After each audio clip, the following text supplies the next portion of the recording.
say he's a technical whiz. Some say he was born in Cornwall, while some say he's on a journey.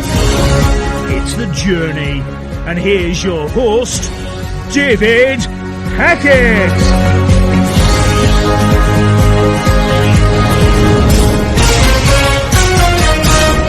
Hi everyone, it's David here on another journey.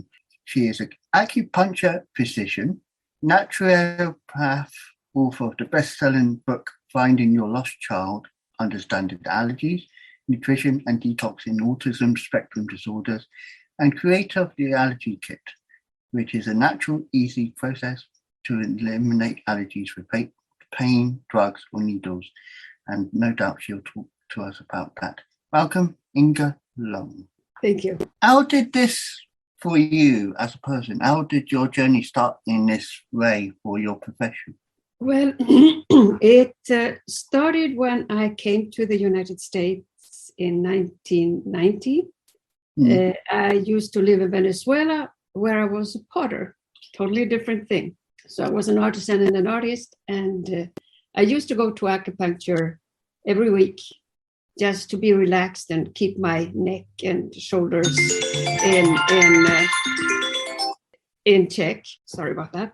And when I came here, I was going to paint a mural together with a friend in Miami. But what happened was that the day before we were going to start, I tripped and broke my wrist in 5 places. So I had all these things sticking out of my arm. So there was no painting or no doing anything of art.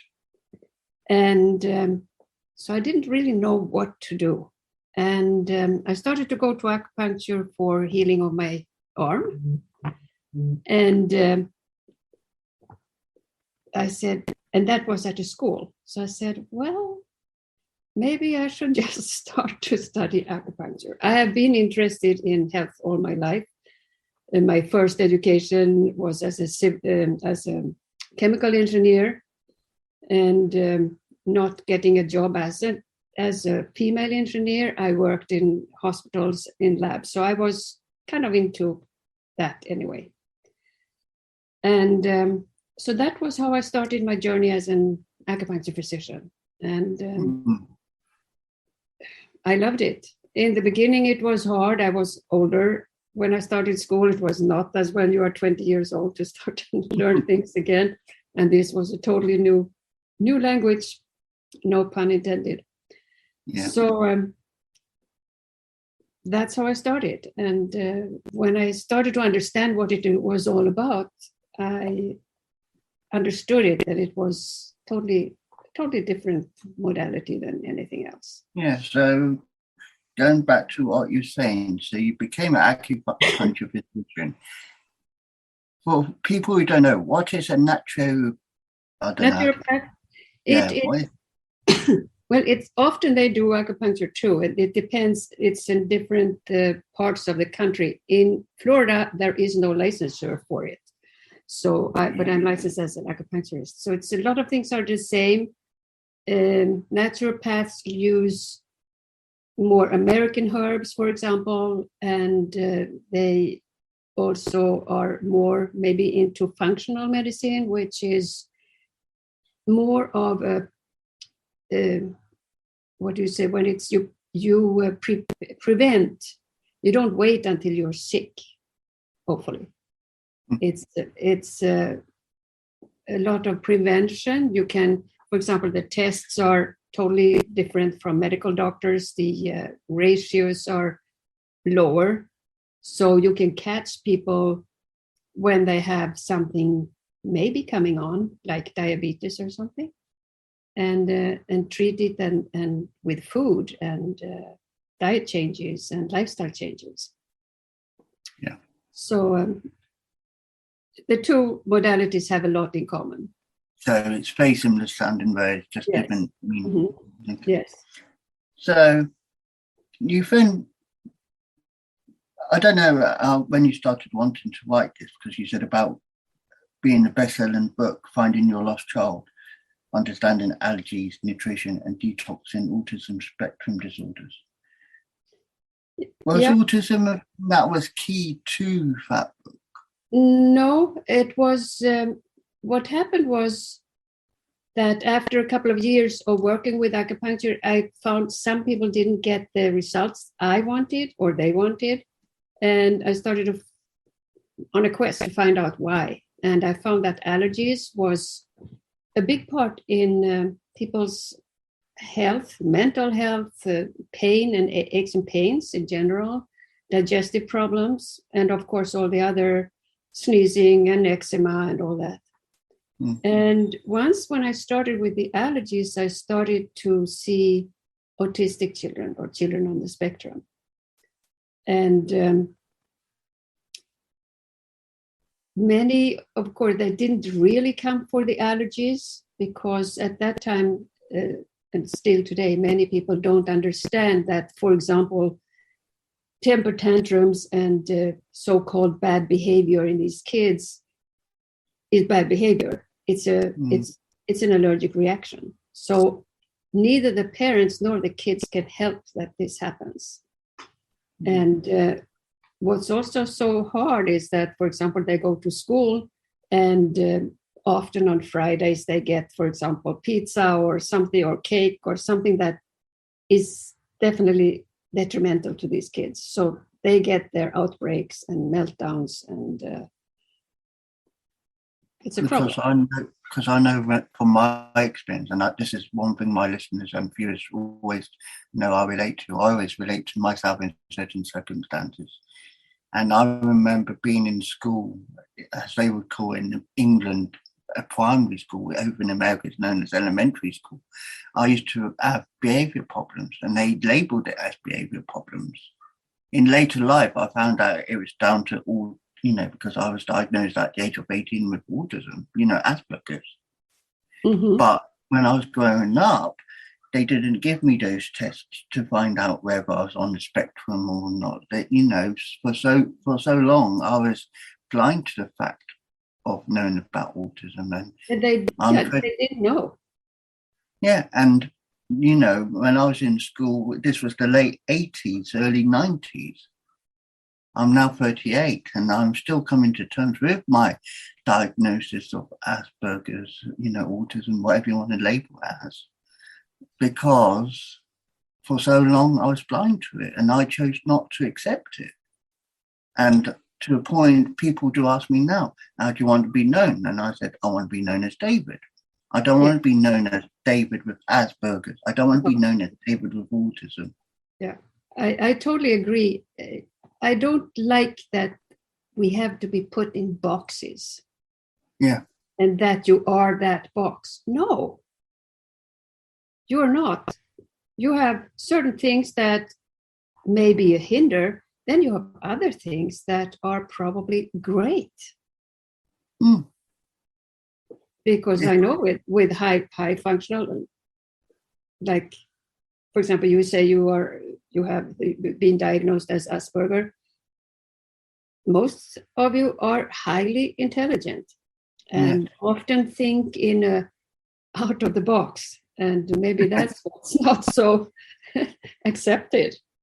And people misunderstand you as well, I find, as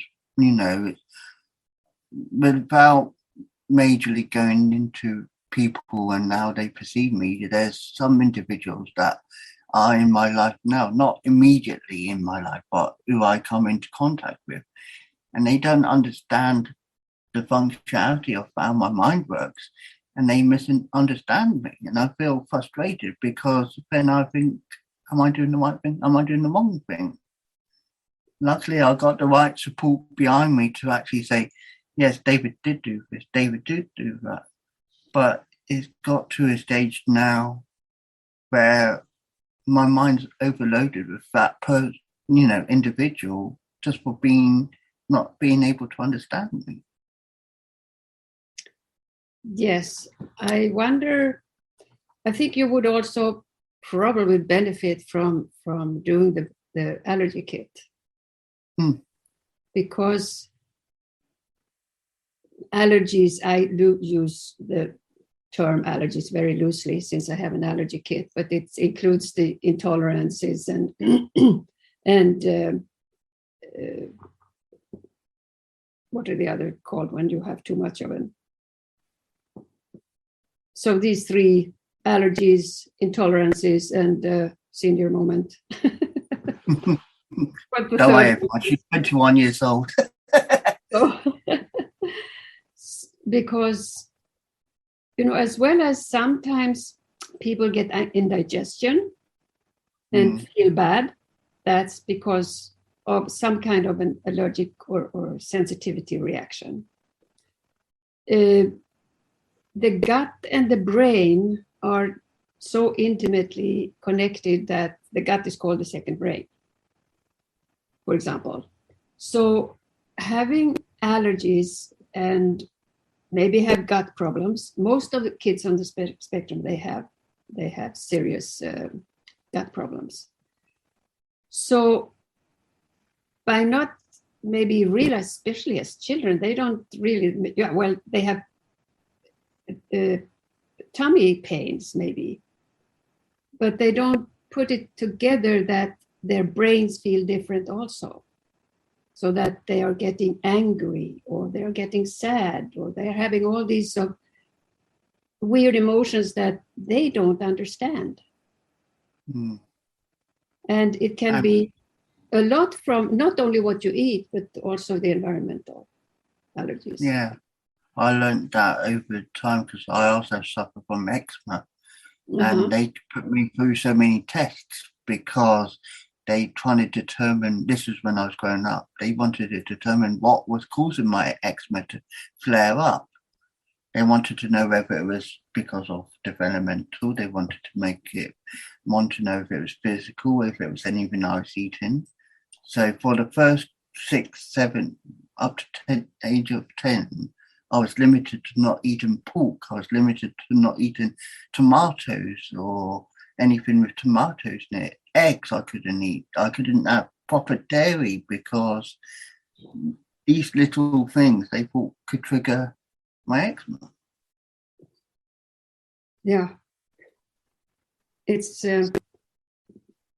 very common. I mean, these are eggs and those seven foods that are very common as allergens with it. What is it? Egg, milk, wheat, fish or shellfish more than anything else. Yeah, I think I was told not to eat shellfish as well back when I was younger as well. So. Yeah. And now what can you eat? Everything now? I generally eat everything now, and I put my eczema run up because I've had bad cellulitis linked with it. I put it down to just climate changes, and because, one minute it's hot, 1 minute it's cold, you can't have one strict weather, and because it's weather determined, it affects me more. Yeah, weather has often a lot of things doing to. A lot of people, for example, get the headache when the barometric pressure goes down. I get bad migraines. Yeah, same thing. It's just that you don't get the pain, you get the confusion or whatever it is. And irritability. Yes. I've always been irritable about certain things, and I'm not ashamed to admit it. My wife will be quick to admit I'm irritable. Well, it's very easy to explain because when you have allergies, whether it's, as I said, whether it's from food or environmental, everything has to go through the liver. The liver has to cleanse everything, right? So it goes on overtime when you have allergies and you're reacting to the food or what you smell. And in Chinese medicine, the emotion of the liver is anger.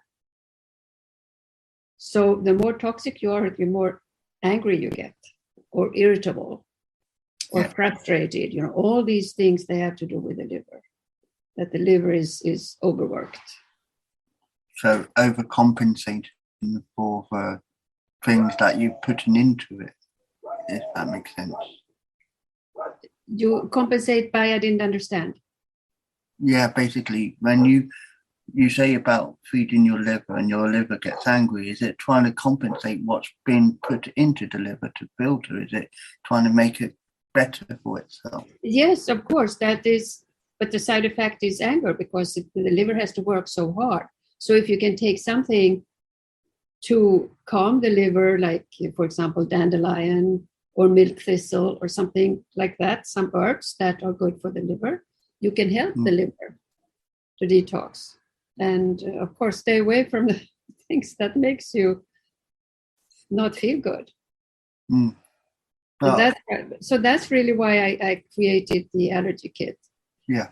Not only for the autism, but there are so many people who have allergies today. And of course, one of the reasons is because they eat so much wheat. And the wheat, apart from being very toxic, they spray the wheat a couple of days before they harvest it. So the leaves will fall off and all the poison goes up in the kernels that we then eat. And then it also contains a protein. The gluten contains a lot of proteins. One of them is called gliadin, and it makes holes in the intestinal lining. And this makes the partially unprocessed food go out in the bloodstream, and they don't belong there. So the body is starting to make antibodies, and then you create allergies. So that's why some people all of a sudden they say, well, like I could eat everything and all of a sudden I can't eat anything. And that's the reason. So I know I still withdraw on certain foods myself. Like I said, I couldn't eat pork.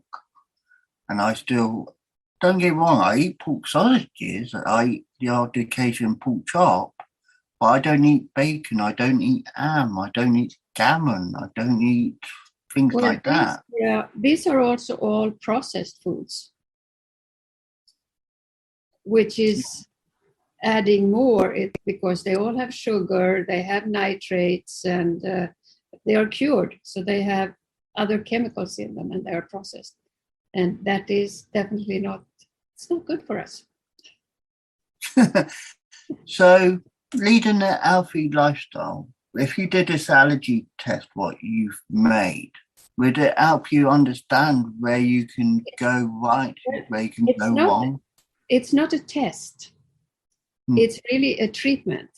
So what I call the basic kit is called the Allergy Kit. I should have brought the box here. That contains the 7 basic vials that you have to start with. Everybody has to start with that. So I have different kits. I have a food allergy kit and an environmental kit and autism starter kit and emotional kit. And they all contain the first 7 vials. Because we are,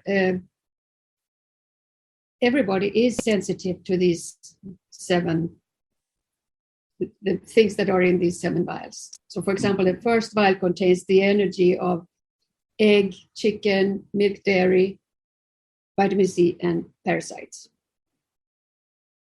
Because some people say, oh, I'm vegan, I don't eat chicken or egg or meat. Well, we came from an egg. So that's, we need to be able to absorb the basic protein. When we're born, we get milk. And when we start to eat, we get vitamin C.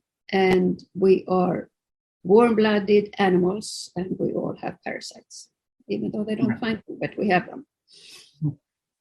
And treatment number 2 is for sugars, because it's sugar in everything, even in breast milk. Yeah. And with the food, especially here in America, I think the American diet is the root of the bad health of the American people. Because everything has sugar, it's so much processed food, and it's not what we're supposed to eat. So sugar cravings are like an addiction. And some people say it's as difficult to get off of sugar as of cocaine. Yeah. So, and often I talk to people, they say, oh no, I cannot go off, I cannot avoid sugar because I crave it so much. So the good thing with the allergy kit is once you treat the sugar and the sugar has, so to speak, stuck, because often they have to do it more than one time. But once it's stuck, they know because they won't have that sugar craving. For example, one client I had, she said, "Oh, I can't believe this. I used to get a box of chocolate, and when I started it, I had to finish the box. And now I take one piece and I'm content." So that's how it's supposed to be. You're not supposed to crave sugar after you eat sugar. But that happens because we also get candida from all that sugar. So, where can people look for you and talk, to get this kit and to talk to you about?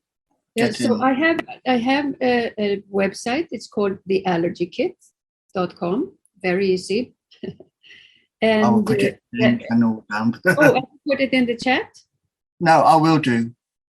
I'll add it in afterwards when we finish. Okay, so it's theallergykit.com, and when you go to the site, there is a link where you can schedule a free consultation if you have questions about it.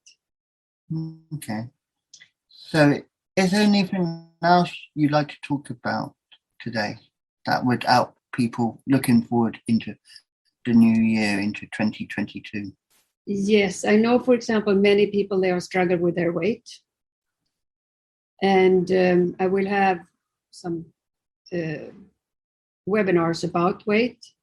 What I have found with, I've been working with allergies since 98 and worked with a lot of people. And I have found that due to cravings to food, like the sugar, like the wheat, people, sometimes I say, well, this and this diet, and they say, oh, no, don't take away my bread. But it takes away the cravings when you do the kit. So it helps you. Of course, you have to change lifestyle. You can't go and eat pizza every day or Burger King or whatever it is. You have to change lifestyle, that's for sure. Also to be able to feel good. Yeah.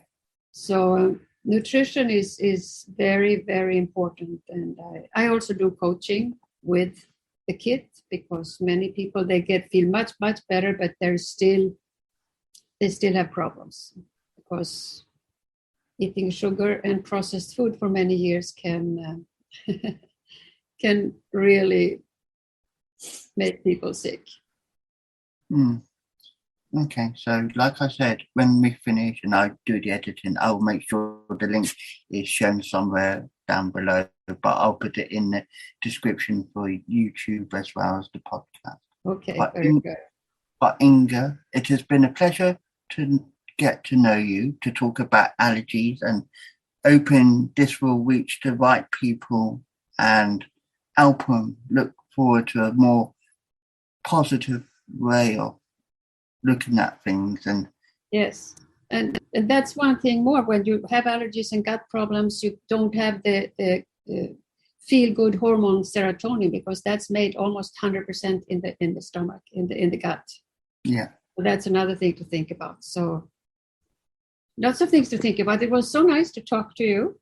Thank you. But thank you for being part of the journey today. Thank you for inviting me.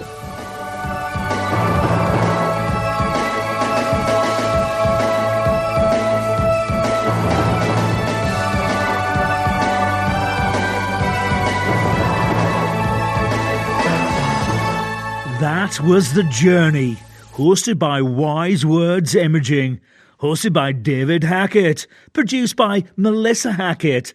Be sure to like, subscribe and listen to another journey coming soon.